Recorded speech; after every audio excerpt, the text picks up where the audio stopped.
The car hadn't even stalled yet when the woman in the back seat stopped breathing. Right. But let me back up because you need to understand what led to that moment on Willow Bridge, where an 11-year-old boy with grease under his fingernails became the only thing standing between a family and tragedy. Welcome back to Acts of Kindness Stories, where real kindness writes the best stories. The summer sun hung thick over Edgewood City, baking the asphalt and making the metal roofs shimmer like mirages. On a dusty corner lot just off Lincoln Avenue, a weathered sign creaked in the breeze. Reed Auto Service, honest hands, honest work. Inside the open bay, 11-year-old Noah Reed stood balanced on an upturned milk crate, studying the engine of a sedan with the focus of a surgeon. His cheeks bore streaks of grease, his t-shirt carried oil stains that wouldn't wash out, and his eyes held the kind of seriousness that comes when childhood has to grow up faster than it should. His father, Samuel Reed, watched from across the bay, wiping his calloused hands on a rag that had seen better decades. "Steady now, Noah," Samuel said, voice gentle but firm. "Don't rush the small parts. Small things cause the biggest trouble." "Yes, sir," Noah replied, his small fingers tightening a clamp with practiced confidence that belied his age. The crunch of expensive tires on gravel interrupted their rhythm. A sleek black SUV rolled into the lot, its polished surface catching sunlight like a mirror. The door opened and out stepped Daniel Bennett, one of the wealthiest businessmen in Edgewood, followed by his 13-year-old daughter Chloe. Chloe's designer shoes touched the dusty ground with visible distaste. Her eyes swept over the modest shop, the old tools, the faded paint on the walls. Then they landed on Noah.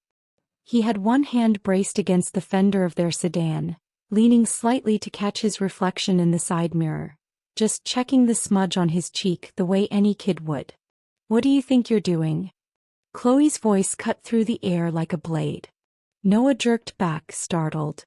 "I'm sorry, I was just putting your filthy hands all over my father's car," she finished, her tone dripping with contempt.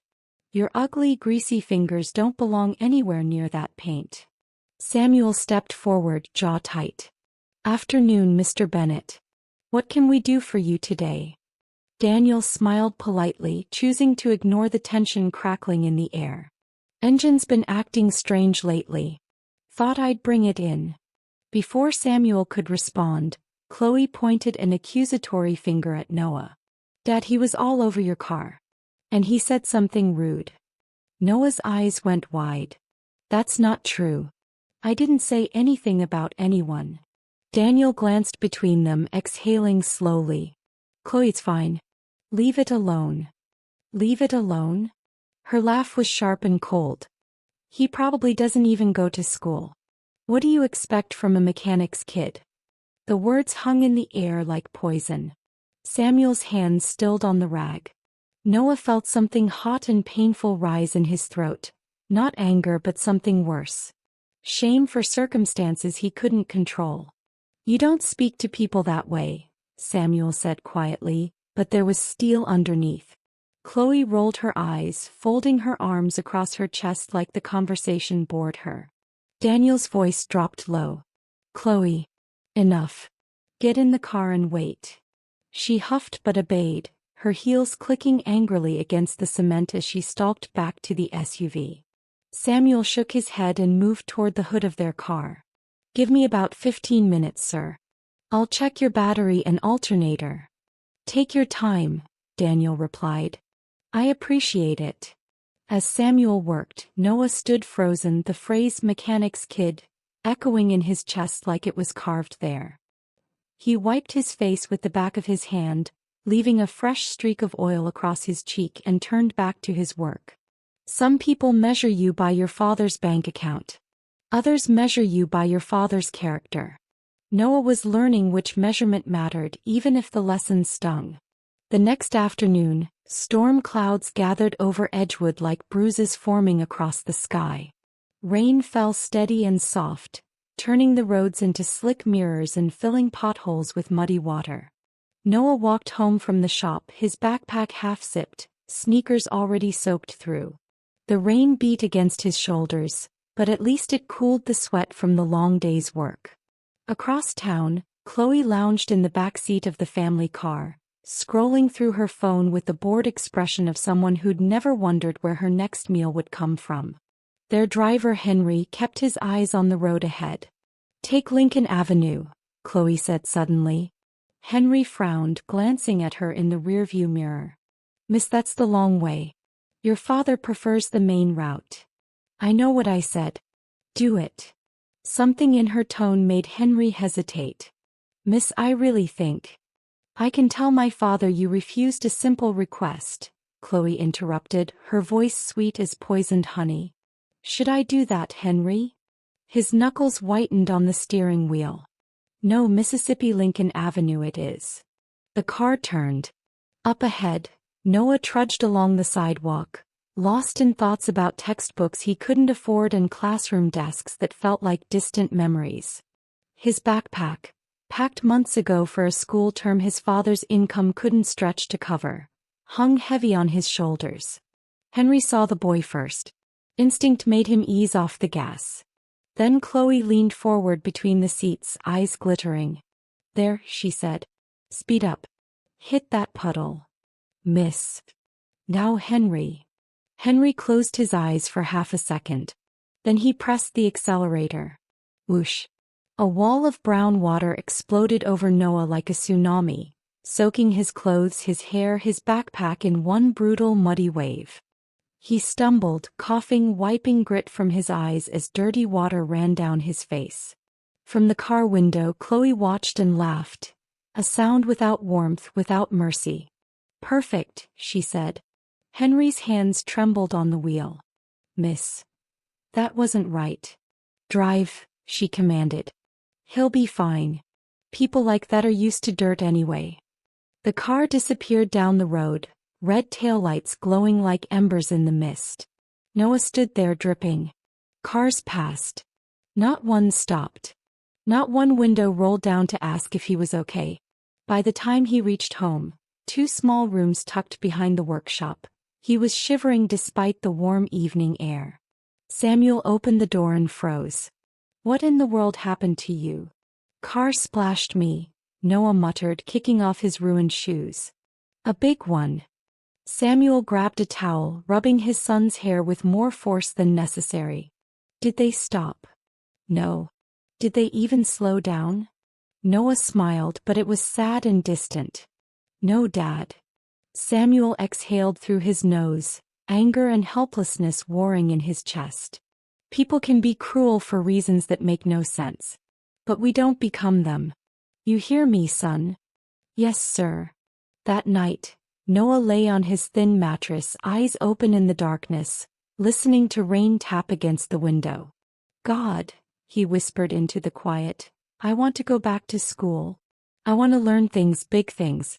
I'm trying to be good, trying to do right. Please, help us." In the other room, Samuel sat at the small kitchen table, fingers resting on his worn ledger. Too few customers. Too many bills. The numbers didn't lie, but they didn't leave room for hope either. 3 weeks later, the sun was setting over Edgewood when Samuel's phone buzzed in his pocket. He wiped his hands on his coveralls and answered. "Read Otto." "Samuel."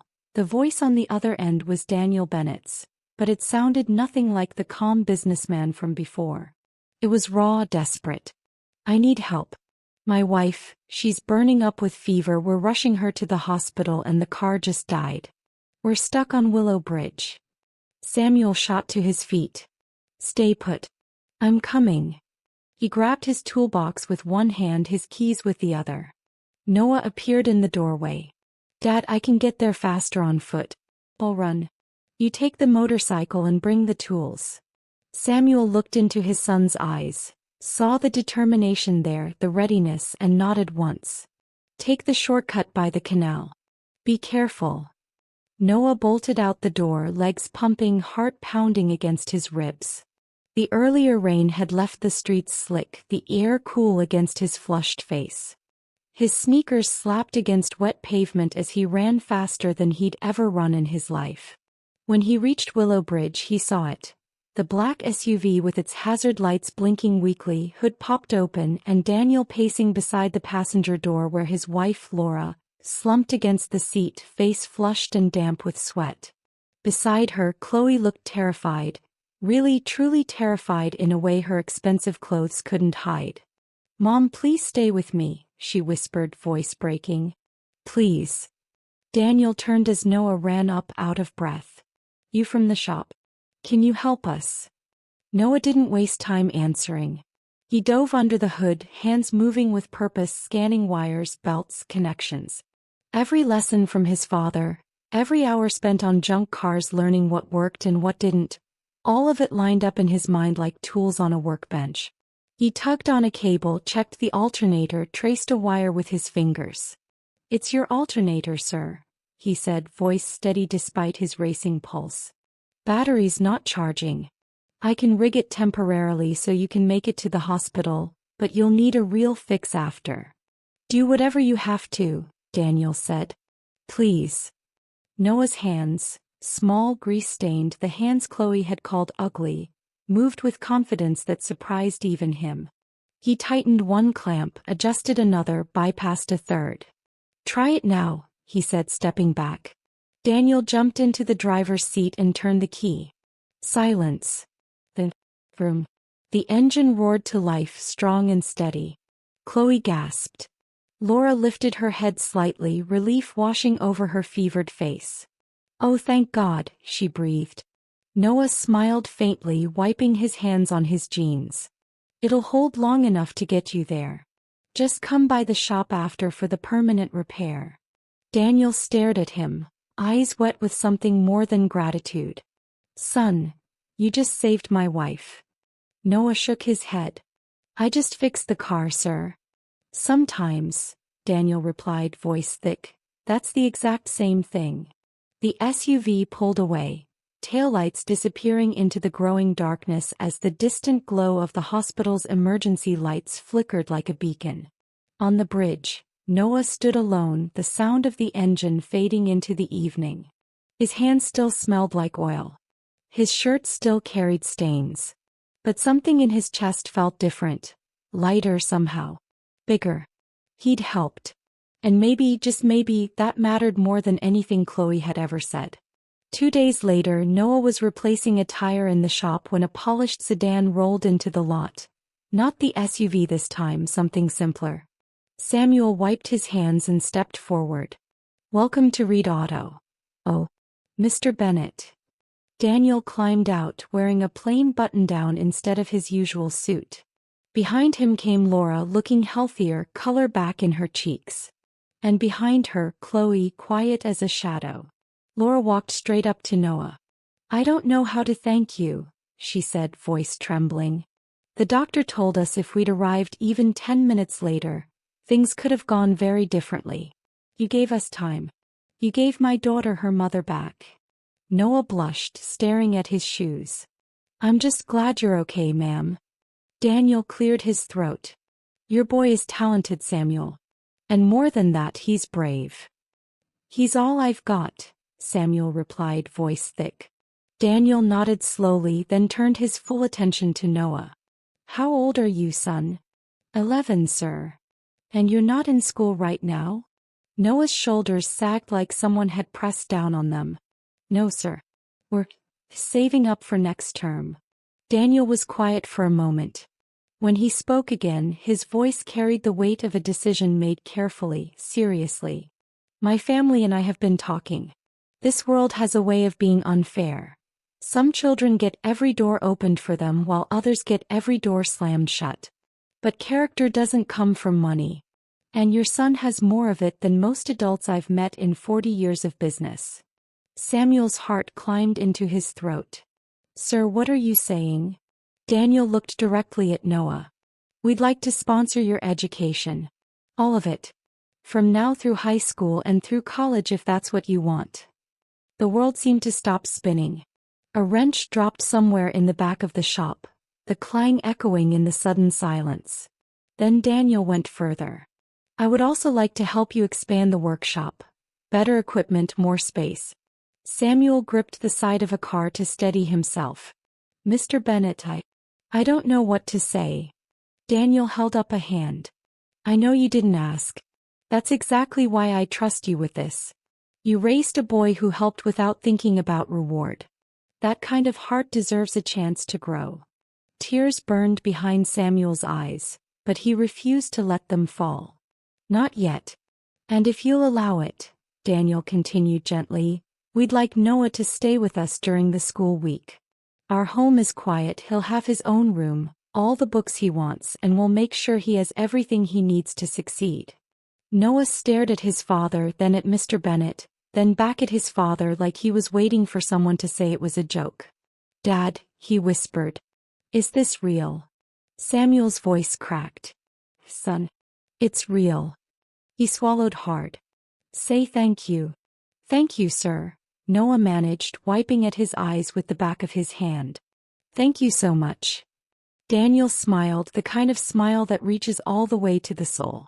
You'll call me Mr. Bennet at school functions, but around the house, Daniel is fine. We'll head over this afternoon so you can see your room. Behind them, Chloe shifted uncomfortably, her designer shoes scuffing against the cement. The boy she'd mocked, the boy she'd drenched in muddy water, the boy she'd called ugly, he was about to walk into her home. Not as a servant. Not as someone beneath her. As family. And she didn't know what to feel about that. Noah, still just 11, stood there blinking through tears, trying to understand how one act of service on a bridge could open doors he'd never dared to knock on. And in that moment Daniel Bennet learned something too. A family can be wealthy and still be poor in character, until kindness teaches them how to become rich in the ways that matter. Kindness doesn't always shout. Sometimes it shows up with grease under its fingernails. Sometimes it runs ahead while grown-ups panic. Sometimes it fixes what's broken, on the road, in a heart, in a whole family's future. If this story warmed something inside you, hit that like button so more hearts can find it. And if you believe the world still needs people who help without calculating, subscribe and join this family right here. Turn on notifications so you don't miss out on any video like this, and share this channel with a loved one. Now I want to hear from you in the comments. Have you ever seen kindness change someone's life in a way you didn't expect? Or have you ever been the one who showed up when it mattered most? If you made it all the way to the end, type, keep the lights on. Thank you for being here, and I'll see you in the next story.